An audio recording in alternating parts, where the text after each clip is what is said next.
Warning, incoming game over. Warning, incoming game over. It may not have been the prettiest win, but it counts just as much as the previous four as the Leafs beat the Philadelphia Flyers, extending the winning streak to 5 games, the first time this season that we can say that after being able to say 4 games for the first time after the previous Flyers game.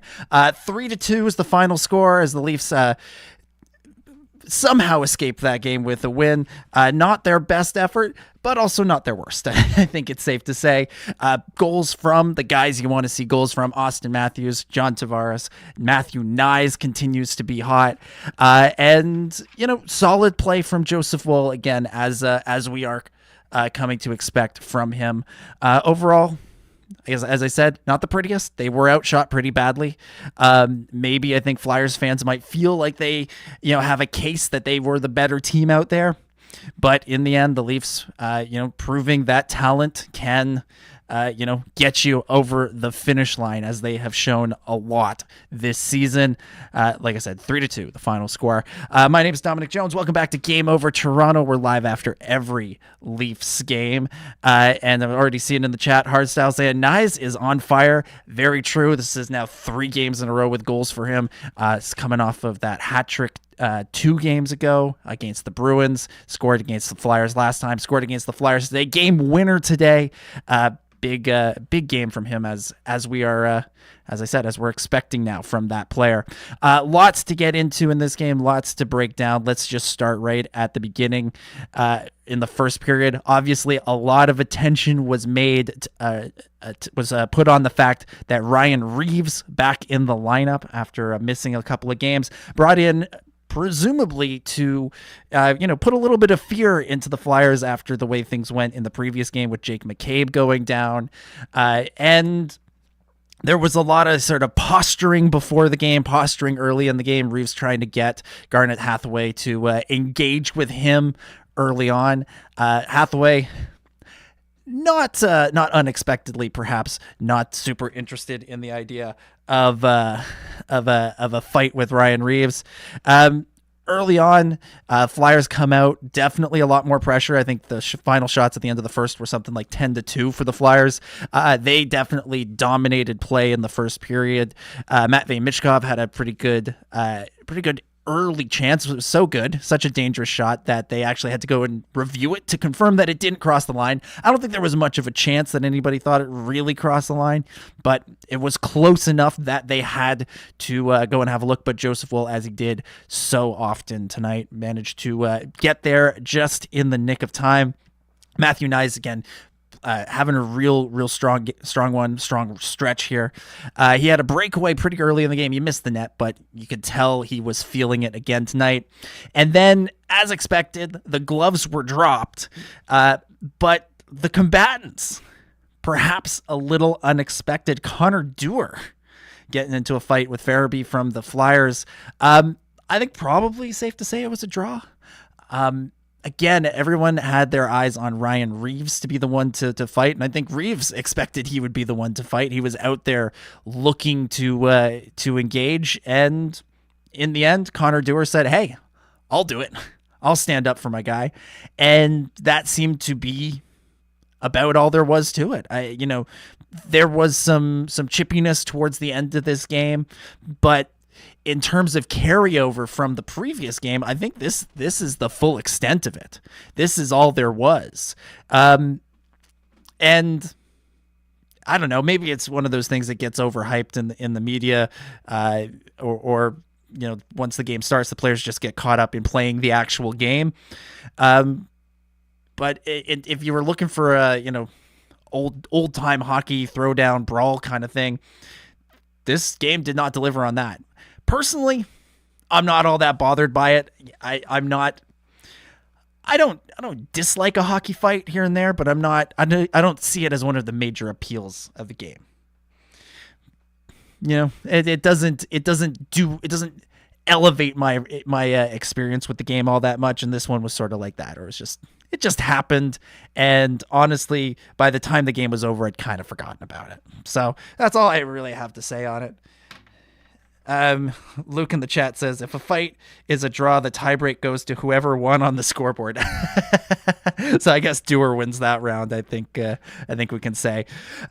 Speaking of Ryan Reeves, though, he nearly scores a goal shortly after the Dewar fight.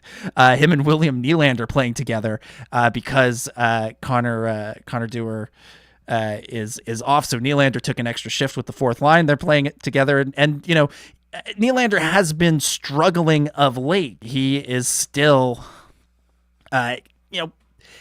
able to create opportunities for himself and for other people.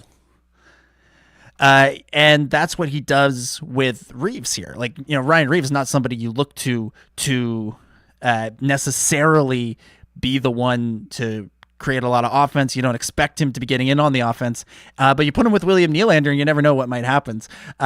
Reeves just kind of misses the pass, misses the net. It's unfortunate, but it would have been fun. Flyers open the scoring. Travis Konechny, good cycle, lots of traffic in front. It bounces off of both Benoit and Ryan Reeves and goes in. Not much can be done about that. As we said, Joseph Woll was solid in this one, and I don't think either of the goals are ones that I think we can hang on him. So, unfortunate start for the Leafs. Again, I don't know if they had a shot yet at this point, but sort of to be expected. Sort of be expected when they were playing as poorly as they were, that they would go down 1-0. McMahon, a few minutes later, draws a hooking penalty, and the power play gets their first opportunity, and boy, did it look bad. It was pretty poor. They had no shots. They gave up a chance, which is bad. They didn't look dangerous at all. And if it wasn't for the fact that they later scored on the power play, I'd be pretty concerned because, you know, they played the Flyers two nights ago.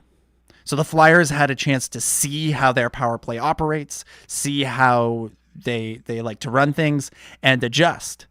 Sort of like how a team gets to do in a playoff series. And I feel like if a team is able to read what you're doing so easily that they completely undermine you, 48 hours later, then that's a bad omen. Now, the power play has been bad all year, so maybe we're reading too much into that specifically, but it's not a good sign that, you know, teams that they're playing in quick succession like this are able to look at them and go, that's what you're doing. And that leads to problems. That will lead to problems for them come playoff time. And, you know, for as well as this team has been playing, having a bad power play, we've seen what damage that does in playoff rounds, because they have not had good power plays in most of those playoff rounds. And you'll never guess, they've lost most of those playoff rounds. The Leafs finally got their first shot on goal about 15 minutes into the first. That's bad. That's just poor. Max Pacioretty gets the shot. Joe Woll nearly gives up a second one. It just squeaks by him, and he does kind of a snow angel lie on the ice, gets enough of it to kind of slow it down, and then Pacioretty, who had despite not getting on the score sheet, had a fairly decent game, I think. He very quickly reads the play, sees the puck, gets in there defensively, and pushes it back under Woll to freeze it up, make sure that there is no chance for the puck to go in there. So, little bit of a breather there. Get a chance to, everybody can take a deep breath and relax. Tippett takes but it did not. It's never a good thing. It's never a good thing. This is never a good thing, right? It's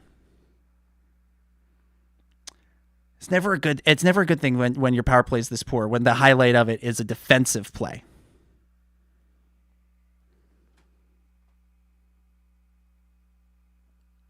I'm realizing we're having some technical difficulties here. The stream is going a little sideways here. Hang tight. Be 1 second. I'm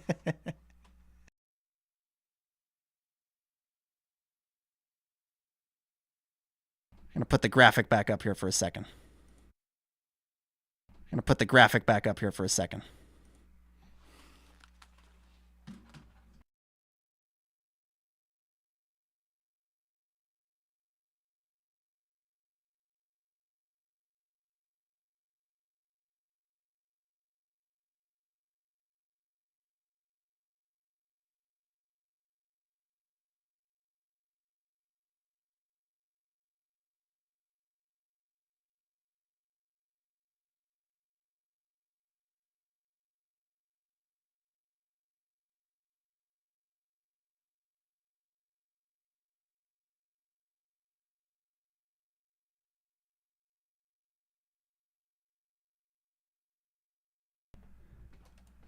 All right, sorry about that, folks. Hopefully we've repaired things a little bit. If I was doing the Star Wars podcast, I'd say Minox were chewing on the connector cables here. I've been having connector cables here. I've been having internet issues all day, and we'll talk about how that affected my viewing of the game in a little bit. But as I was saying, the power play that they had on the Tippett penalty, probably the worst Leafs power play of the season, and it ends a bad period. It leads to the end of a bad period where they're down 1-0. Shots are 2 for Philly. Just a bad period overall. Second period begins. Leafs get another power play opportunity with a high sticking penalty that the Flyers take on Steven Lorentz. And again, I was sort of ready to go after the power play for being so poor. And instead, John Tavares just decides, hey, should be able to. Sorry, folks, I'm just distracted by the quality of the stream here.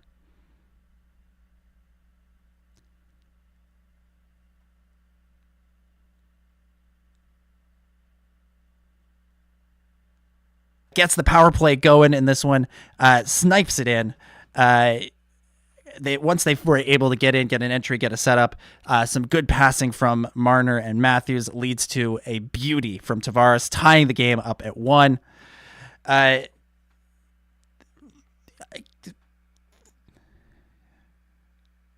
if I was just having to reset myself here.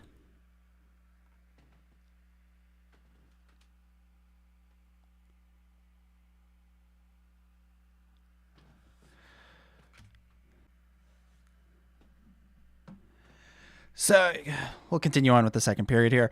Mitch Marner takes a slashing penalty, leads to some pressure from the Flyers. Big save by Wool. Mitchkov. That happened a couple of times tonight. Lots of good